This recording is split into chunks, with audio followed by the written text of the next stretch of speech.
I'm Gerri Viant, and I'm here with Freddy Goldenberg, who's the head of the APTA Fundraising Committee. Welcome, Freddy. Thank you. She's going to stop by and tell us all about the new initiatives that the APTA is put together.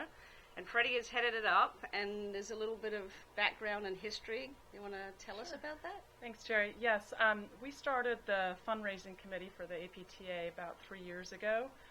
Like most nonprofits, the APTA relies on its members and friends of the community for extra donations and support. We can't fund all of our programs solely through membership dues, just like other nonprofits.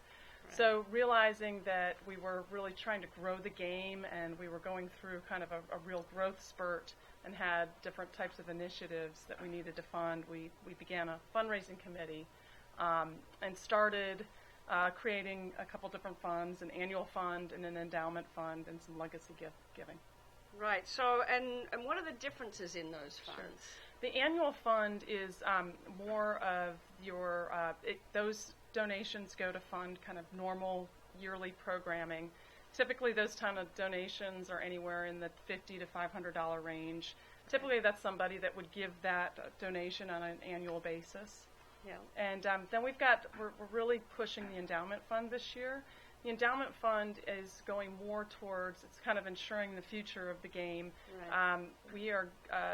We've got some big grow the game initiatives and things like R&D for courts and tennis rackets, growing the game in areas of the country that don't see it as much, possibly some IT initiatives. And so the endowment fund is there to kind of help us be able to grow the game in those sort of areas. Yep. Endowment fund donations are typically a little larger than annual fund, usually typically over the $500 range.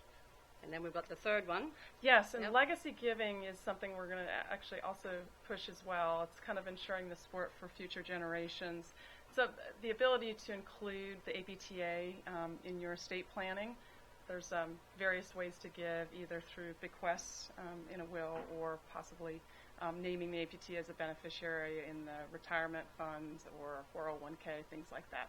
So all of these things together, I think, as we continue growing these different fundraising activities, will ensure the healthy future of the sport. It's fantastic, the work that you're doing and put into it. Like I said, I did not know a lot about it until just recently, and now how do we get involved? You know, what's the best way for someone to make a donation? The best way for anyone to make a donation and learn a little more about the fundraising that we're doing at the APTA is to visit platformtennis.org. And at the very top of every single web page on platformtennis.org is a white button that says Donate to the APTA. You click on that button, and then you will have the options to donate to the annual fund or the endowment fund.